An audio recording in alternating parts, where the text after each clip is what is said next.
আমরা যারা ঢাকা শহরে বসবাস করি তাদের জন্য গ্রামটা কিন্তু এক টুকরো স্বর্গের মতো। আর যখন গ্রামের বাড়ি যাব শুনি তখনই কিন্তু মনটা আনন্দে নেচে ওঠে। আর কথায় আছে না, গ্রামের বাড়ি ততদিনই সুন্দর যতদিন দাদা বাড়িতে দাদা দাদি আর নানা বাড়িতে নানা নানি থাকে।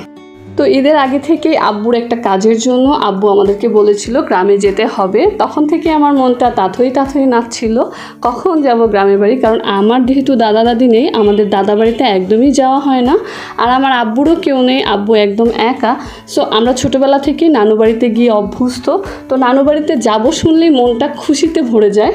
আগে নানু বাড়িতে যেতে অনেক কষ্ট হতো, কিন্তু এখন একদমই কষ্ট হয় না। পদ্মার ব্রিজটা 2 ঘন্টার মধ্যে পার হয়ে গেলেই আমার নানু বাড়ি, খুব সহজেই চলে আসা যায়। বাস থেকে নেমে অটোতে করে আমরা কিন্তু অলরেডি আমার নানু বাড়িতে চলে এসেছি। তো নানু বাড়িতে ঢুকতেই দেখলাম উঠোনে আমার ছোটো খালামণিরা দাঁড়িয়ে গল্প করছিল। ওদের দেখে এত ভালো লাগলো। আর আমার নানু বাড়িতে সবচেয়ে বেশি ভালো লাগে হচ্ছে আমার এই ডাইনিং টেবিলে সবাই মিলেমিশে একসাথে বসে খাওয়া দাওয়া করাটা। এটা আমি ঢাকায় আসলে খুব মিস করি।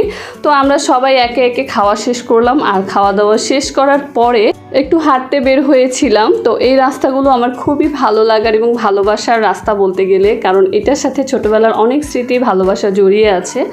আর এই ঝোপঝাড়ে, এখন এটা ঝোপঝাড়ে ভরে গেছে। এটা একটা মাঠ ছিল, এখানে আমরা ক্রিকেট খেলতাম, ফুটবল খেলতাম, ব্যাডমিন্টন খেলতাম। তো ঘরে গিয়ে দেখলাম আরও আয়োজন। আমার ছোটো খালামণির মেয়ে ও শ্বশুরবাড়ির সবাইকে নিয়ে বেড়াতে এসেছিলো। ওকে দেখে তো মন আরও ভীষণ ভালো হয়ে গেল, কারণ অনেক দিন পর আমরা সবাই একসাথে মিলিত হয়েছি।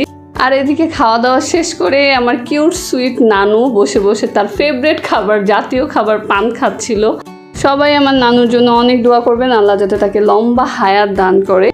বাড়িতে গিয়ে 2টা ছাগলও দেখতে পেলাম। জিজ্ঞেস করলাম এই ছাগলগুলো কিসের, তখন জানতে পারলাম ছোটো মামার ছেলের আকিকা হবে আগামীকাল। এটা শুনে তো আরও ভালো লাগলো, মানে আনন্দই আনন্দ, উৎসবই উৎসব বাড়িতে।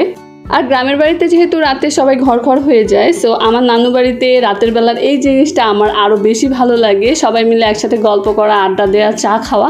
আমার নানু বাড়ির আরও অনেক ব্লগ ভিডিও নিলে খুব জলদি হাজির হব বোনুস ব্লগ পেজে। সেই পর্যন্ত আমার সঙ্গেই থাকবেন। ধন্যবাদ সবাইকে। আসসালামু আলাইকুম।